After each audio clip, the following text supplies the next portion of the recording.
Hey, what's up, jelly beans? I'm Megan Kerstetter and welcome to my art channel. Today I'm going to be doing some fan art for one of my favorite YouTubers.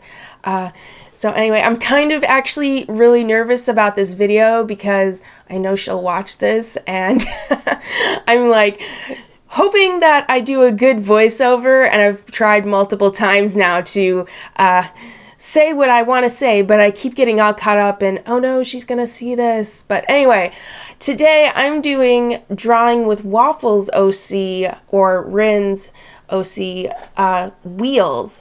Yeah, this is a cute character. I really like her. Actually, it was kind of difficult. I was like trying to find an OC of hers that like specifically from maybe a website or something, but I couldn't find any, and Wheels was the last one I saw her do a video on. So I was like, yep, okay, it's gonna be the roller skater girl. And yeah, this voiceover is doing really great. I hope you're impressed.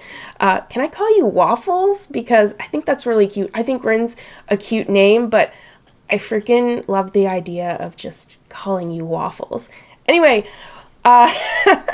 Waffles, I decided that I was going to draw Wheels and see what she would look like in my own style. And it was a lot of fun, except those roller skates were very difficult to draw. I was trying to figure out, I was like, how does this go? And I tried to do the shoelaces exactly like my reference, but it wasn't working. And I'm not really good at drawing shoelaces anyway, so I ended up doing like a crisscrossy sort of thing. Oh my gosh, my mind is everywhere because I'm kind of really nervous about this. Don't be nervous. I know this girl. It's fine. This is going to be such an awkward voiceover. Let's see. Yeah, to do those, whatever you call them, shoelaces, to draw those shoelaces, I actually went and drew out the shape of them first, like just drew the lines, you know, the crisscrossing lines, so that I would just go along the edge afterwards or erase the center part so it was easier to make them. So guys, if you're ever having a hard time figuring out how to draw shoelaces, that's a good way to start. And yeah, this just became a really bad shoelace drawing tutorial. I can talk. Yay. Second thing that I kind of had a difficult time with was her hair. Oh my gosh, I really wanted it. You guys know I've been working on trying to learn how to draw curly hair, and the journey and the struggle is real. And Wheels she's got it's like curly hair, but it's like, what do you want to call it? It's like crimped almost. It's not quite, it's really, really super wavy, but it doesn't really curl. And I think I kind of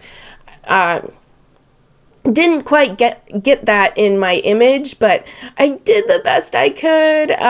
Some of her little not curls that are curls wrap around themselves, but not many. And I guess it just goes to show that I've got a lot to learn when it comes to drawing unique hair. I also wanted to add some extra little strands in there, and that, yeah, I'm just so much better at just making one big shape and then cell shading it in. And, you know, it's because I'm not really thinking too much about where the hair is coming from. But I'd like to change that. I'd like to make my images have, like, when I draw hair, I would like it to be like, yes, it comes from this root in the head. You know, there's a center part, there's a distinct place where it's coming out of, and it's got a certain shape. So, but yeah, that's one of the things I'll be working on this year. I mean, not that I haven't been working on it for forever, but, you know. Anyway, look, I drew hands, and I'm actually pretty proud that they didn't come out awful. Let's see. I forgot to draw her knee braces. Is that what they're called? Oh, knee pads. So I hurried up and drew them in, well, right before while I was inking, whatever. I put it on the sketch layer or something. You guys know what I mean. There's those shoelaces again. It's beautiful. Yep. Drawing those shoes was a real challenge because I was trying to get those wheels, her name's Wheels. I was trying to get those wheels to be in perspective and face the right direction. And I looked up reference for skates. I was a good artist. I looked up references. And that helped out, but of course it comes down to your drawing skills in the end. And, you know, I think I did, for my first time drawing skates, which are basically shoes with wheels on the bottom. Yeah, that's what skates are, Megan. Anyway, I think I did okay. I actually cannot skate, for anyone who cares to know. I am actually quite terrified of roller skating. Not rollerblading, that's different. I can rollerblade. But one time when I was a kid, I put on a pair of oversized skates that were in my friend's basement, and I took a spill, and I landed on my butt. I don't think I broke my butt bone, but oh my gosh, I couldn't stand, and I realized that I would never skate again. Tragic, I know, very truly. Anyway, but that was my random story about how I can't skate. But I think it's really cool when people can skate, and that this character is a skater with all 4 of those wheels on each foot is amazing. And anyway, she's super cute. I decided for my style, I wanted to, basically, I make certain parts of a picture bigger, or a character bigger whenever I do stuff. Like their eyes, I always go, when it's a cute girl, it's like, those eyes have to be like 10 times bigger than what they're supposed to be. I totally go in anime and Disney. The other thing I changed was her barrettes are kind of smaller on the original, or her little hairbands that hold in her pigtails. They're kind of, the little beads are smaller, but I wanted them to be big because I think it's really cute when they're big. So they almost look like pom-poms, but not quite, because they're not fuzzy. So there. Just thought of that. Fixed her legs a little bit because I thought they were too short. I wanted to make sure her proportions were kind of like, I don't know if she's a shorter character, but I just kind of saw her as a shorter character. So if I'm wrong, Rin, I am sorry that I have misjudged this adorable little thing. There's my reference. She's so freaking cute. I stuck to the same color scheme. Obviously, she's an OC. I needed to stick to the same color scheme, other than the background that I'll make later. And we're not doing that now, so I should pay attention to what I'm doing at this moment.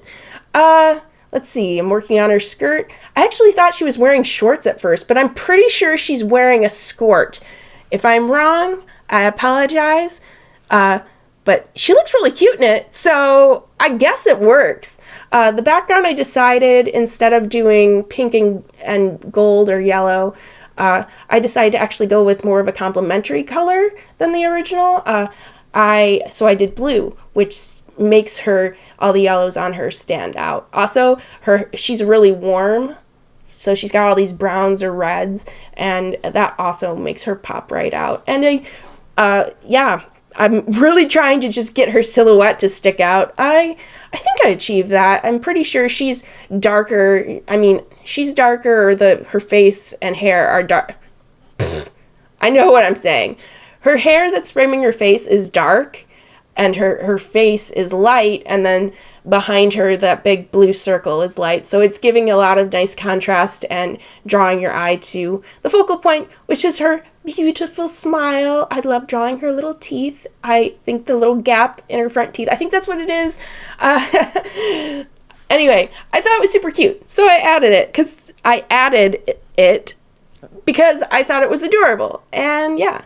Okay, so now I'm cell shading, and guys, I've been getting really carried away with cell shading hair lately. I realized that I haven't really thought about the spacing of how big my shadows should be on one place in a picture, and like how dominant they should be in one spot, where there should be less shadows and more shadows, whatever I'm trying to say, but is that it's all even. All of my shading seems to be even when it comes to hair.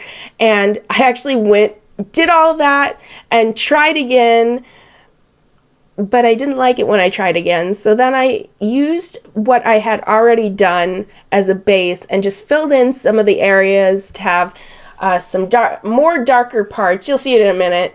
There it is. I filled in some of the areas with, well, I guess I'm not doing that right now. I was like, no, I'm not going to do this right now. I'm not going to think about it. I'm going to just shape the rest of the image and come back to it. But later on, I put in some bigger shapes, shadow shapes on the hair, just so it didn't look as much like it was just, it's very distracting to me, just all these lines, and they have no specific purpose other than to say, this is spaghetti hair or something. I don't know. Anyway, yeah.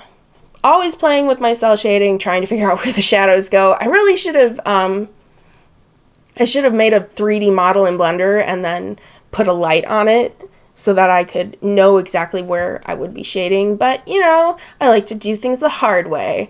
And I also want to work on being able to naturally figure out where light and shadow goes without having a reference. I know that's kind of like a killer, because reference is like the best thing for an image, but I don't know, it's always something that I've been trying to learn, and one day hopefully I'll get there, even if it means I will be like a 60-year-old woman or 80 or almost dead, and figuring out how to draw things the way I want them to look.